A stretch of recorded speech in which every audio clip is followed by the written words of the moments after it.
सोचो, जैसे रिसेप्शनिस्ट होते हैं, जब तक हम उन्हें अपना नाम ना बताएं तब तक वो हमारे नाम की एंट्री अपने रिकॉर्ड्स में नहीं करते। सेम वैसे ही अगर हम जावा का प्रोग्राम लिखें और इनपुट खुद से न देकर हम चाहते हैं कि वो इनपुट यूज़र दे, तो इस काम को करने के लिए हमें यूज़ करनी होगी जावा की स्कैनर क्लास। हमें क्या करना होगा, उस स्कैनर क्लास का एक ऑब्जेक्ट क्रिएट करना होगा। उस ऑब्जेक्ट की मदद से हम इनपुट्स लेंगे यूज़र से। ठीक है, इनपुट्स लेने के लिए सबसे पहली नीड क्या है कि हमको क्या चाहिए, स्कैनर क्लास। स्कैनर क्लास का ऑब्जेक्ट, तो इसका सिंटैक्स क्या है भाई? सिंटैक्स सिंपल है। सिंटैक्स है ये कि हमें क्या करना होगा, जैसे हमें चाहिए स्कैनर, ठीक है। स्कैनर के बाद में हमें चाहिए एक नाम जो कि हम कुछ भी दे सकते हैं। उसके बाद में ऑब्जेक्ट क्रिएट करना है, तो उसके लिए हमें एक न्यू कीवर्ड का यूज़ करना होगा। उसके बाद में स्कैनर ये कंस्ट्रक्टर को कॉल करने के लिए है, और सिस्टम डॉट इन ये हमारी इनपुट स्ट्रीम है जो कि कीबोर्ड से इनपुट्स को रीड करती है। ठीक है, तो यही सिंटैक्स यूज़ होता है स्कैनर क्लास का ऑब्जेक्ट बनाने के लिए। अब जो ऑब्जेक्ट का हमने नाम बनाया है, यानी कि यहाँ पर अगर हम बोले SC, तो इस SC का यूज़ करेंगे हम इनपुट्स लेने के लिए। आप चाहो तो SC की जगह कुछ भी ले सकते हो, एनी नेम। ठीक है, कोई भी नाम आप चाहो तो वो ले सकते हो। ठीक है, तो चलो इस सब को हम प्रैक्टिकल के साथ में समझते हैं तो अच्छे से समझ में आएगा। तो प्रैक्टिकल करने के लिए ओपन करते हैं VS कोड। ठीक है, बनाते हैं एक न्यू फाइल। न्यू फाइल सबसे पहले हम अपनी बनाएंगे क्लास, तो हम बनाते हैं पब्लिक क्लास टॉपिक इनपुट। ठीक है, टॉपिक इनपुट के नाम से हम एक क्लास बना रहे हैं। ठीक है, अब हम क्या बनाएंगे, अपना मेन फंक्शन। मेन फंक्शन वही same, public static void main, ये हमको चाहिए। फिर हम स्ट्रिंग आर्क्स देंगे। ठीक है, अब वही सेम मेन फंक्शन तो हमने बना लिया। अब हमें क्या बनाना होगा, स्कैनर क्लास का ऑब्जेक्ट। तो स्कैनर क्लास क्या है, ये जावा यूटिलिटी की एक पार्ट है। तो हमें क्या करना होगा कि इंपोर्ट भी करना होगा फिर स्कैनर, कहाँ से, जावा यूटिलिटी से। तो चलो इंपोर्ट करते हैं। इंपोर्ट करने के लिए टॉप पर जाएंगे, वहाँ हम लिखेंगे इंपोर्ट। कहाँ से करना है, जावा डॉट यूटिल, यानी कि उसकी यूटिलिटी से क्या इंपोर्ट करना है, स्कैनर।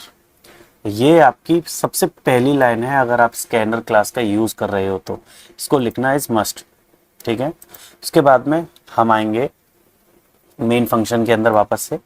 अब यहाँ पर हम क्या देंगे, स्कैनर क्लास का नाम। ठीक है, हमें यहाँ देना होगा नाम, ऑब्जेक्ट का कुछ भी दे सकते हैं, जैसे मैं यहाँ पर देना चाहता हूँ OBJ। ठीक है, मैंने यहाँ OBJ दे दिया। उसके बाद में न्यू कीवर्ड का यूज़ करेंगे न्यू इंस्टेंस क्रिएट करने के लिए। इंस्टेंस यानी कि ऑब्जेक्ट क्रिएट करने के लिए। इनके बारे में हम और डिटेल में पढ़ेंगे जब हम टॉपिक्स को कवर करेंगे। ठीक है, अब क्या देंगे हम, स्कैनर। ये क्यों दे रहे हैं कि हमें कंस्ट्रक्टर को भी कॉल करना है। ठीक है, फिर हम देंगे सिस्टम डॉट इन, यानी कि इनपुट स्ट्रीम। इतना तो हमने दे दिया। अब हम इसमें क्या देंगे कि एक काम करते हैं कि चलो एक इनपुट लेते हैं। इनपुट में हम क्या करेंगे कि एक स्ट्रिंग लेते हैं, स्ट्रिंग, और हमने बनाया नेम। ठीक है, यही तो हम बनाते हैं। वैसे हम क्या करते थे कि नेम को अगर हमें कुछ वैल्यू देनी है, मान के चलो मैंने दे दिया मोहित, तो हम ऐसे देते थे। लेकिन अब मैं क्या चाहता हूँ, मुझे ऐसे वैल्यू ना देकर यूज़र से लेना हो। तो यूज़र से लेने के लिए जो हमने ऑब्जेक्ट क्रिएट किया था वो डॉट मेथड लेना होगा स्ट्रिंग का इनपुट करने के लिए, तो वो है नेक्स्ट लाइन। ठीक है, नेक्स्ट लाइन का यूज़ करेंगे।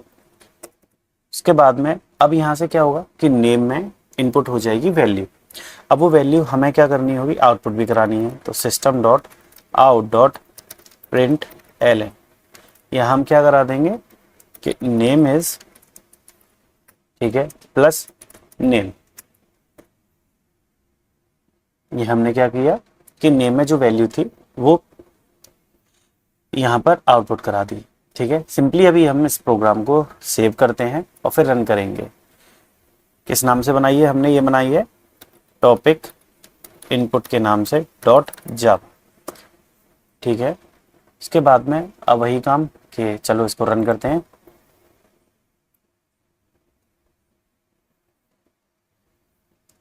रन किया प्रोग्राम। अब ये हमसे इनपुट मांग रहा है। ठीक है, इनपुट हमने क्या लिया है? नाम।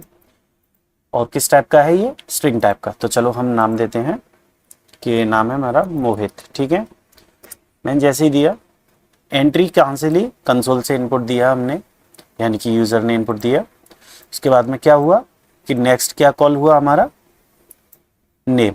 प्रोग्राम कहाँ से चलता है? टॉप से बॉटम की साइड। तो सबसे पहले यहाँ आएगा, यहाँ पर देखा कि भाई ऑब्जेक्ट क्रिएट किया है स्कैनर क्लास का। उसके बाद में एक वेरिएबल बनाया है स्ट्रिंग टाइप का, उस वेरिएबल में वैल्यू इनपुट कराई है।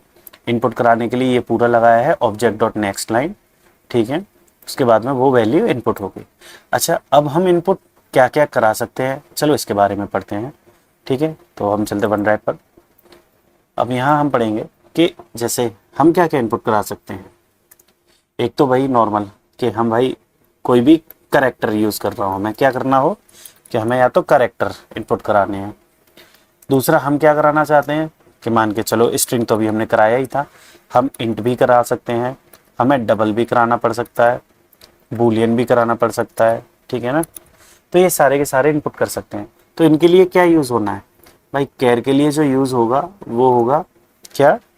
Next only. ठीक है, तो इसका क्या यूज़ होगा कि भाई ये क्या करेगा हमारा? एक कैरेक्टर को रीड करेगा। अब बारी आती है स्ट्रिंग की। ठीक है, तो स्ट्रिंग में क्या होना है कि स्ट्रिंग जो हमारा रीड करेगा, ये हम बनाएंगे इसको नेक्स्ट लाइन से। ठीक है, यहाँ नेक्स्ट लाइन से क्या होगा? इनपुट हो जाएगा स्ट्रिंग। उसके बाद में अगर मैं बोलूँ कि मुझे अब इनपुट कराना हो क्या? इंट। तो इंट इनपुट कराने के लिए क्या चाहिए होगा? Next int.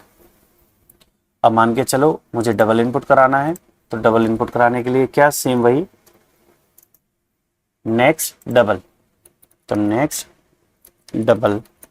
ठीक है, अब मुझे मान के चलो मुझे बूलियन में लेना होता, तो वही same next Boolean. Right, next Boolean. इनकी मदद से क्या करते हैं? हम इनपुट करा लेते हैं।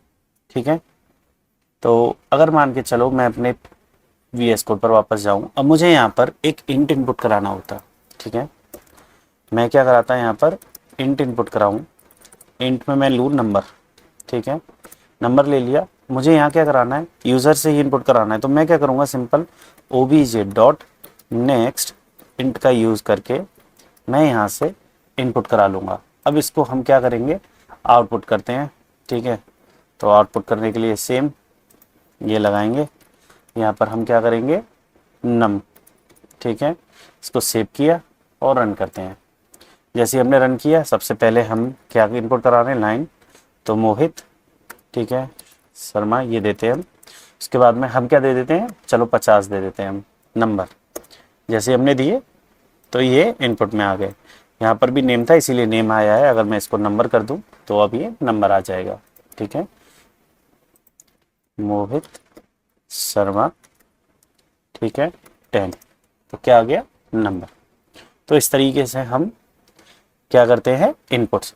अब चलो आपको एक कॉम्प्लेक्स चीज़ समझाते हैं कि यहाँ पर जब मैंने नेक्स्ट इनपुट जो इंटीजर टाइप का है वो लाइन के बाद में किया है तो इनपुट ईजिली हो गया।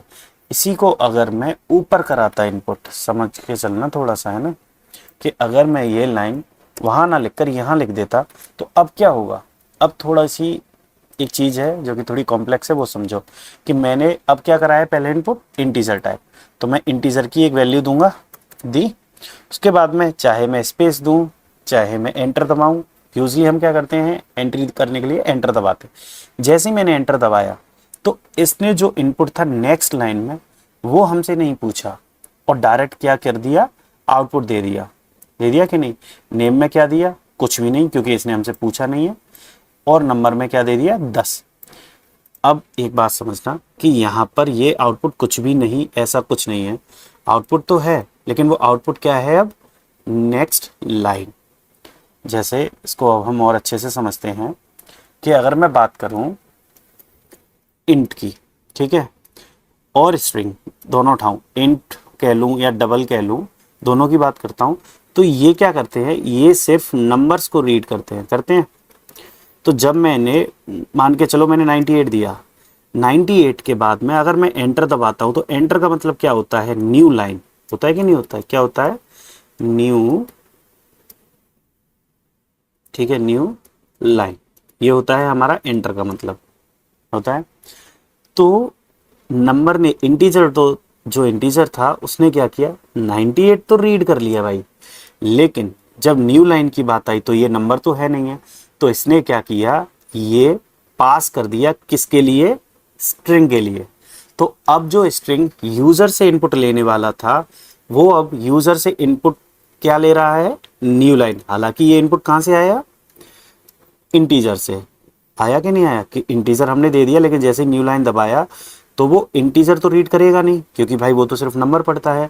तो बचा, अब वो जाएगा कहाँ भाई, वो जाएगा नेक्स्ट स्टेप पे, यानी नेक्स्ट स्टेज अगर उसके नीचे स्ट्रिंग का इनपुट हो रहा है तो वो न्यू लाइन कहाँ चली गई, हमारी स्ट्रिंग के अंदर। इसीलिए जब हमने स्ट्रिंग इनपुट कराया है तो उसने यूजर से इनपुट ना लेकर जो इंटीजर ने न्यू लाइन छोड़ी थी उसी को रीड कर लिया।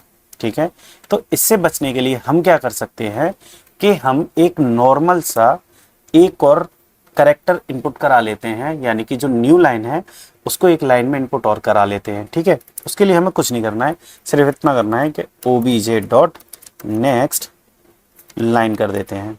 ठीक है, बस इतना कर दो, अब हमारा प्रोग्राम अच्छे से चल जाएगा। ठीक है, जैसे मैंने अब यहाँ दिया, मैंने दिया 10, 10 देने के बाद अब ये रुका, क्यों रुका, क्योंकि जब मैंने एंटर दबाया तो बैकस्लैश एन यानी कि न्यू लाइन आई, वो किसने रीड कर ली, इसने। ठीक है, तो अब मेरी ये लाइन तो बची है ना, तो यहाँ पर अब ये यूजर मांग रहा है। पहले क्या हो रहा था कि जो न्यू लाइन बच रही थी वो कहाँ जा रही थी, डायरेक्ट इसके अंदर। ठीक है, इसीलिए अब मैं यहाँ कुछ भी दे सकता हूँ, जैसे मैंने दिया मोहित शर्मा। ठीक है, अब मैं इसको कराता हूँ तो अब देखोगे तो नेम और नंबर दोनों अच्छे से प्रिंट हो गए हैं। ठीक है, तो मोस्टली यही था इनपुट कराने के टॉपिक के बारे में। इनके बारे में और डिटेल्स में हम पढ़ते ही रहेंगे जैसे जैसे हम कॉम्प्लेक्स प्रोग्राम करते रहेंगे। तो अब मिलेंगे नेक्स्ट वीडियो में जहां हम कवर करेंगे ऑपरेटर्स। ठीक है, तो चैनल को सब्सक्राइब करना ना भूलें ताकि आप एक भी टॉपिक मिस ना कर पाएँ।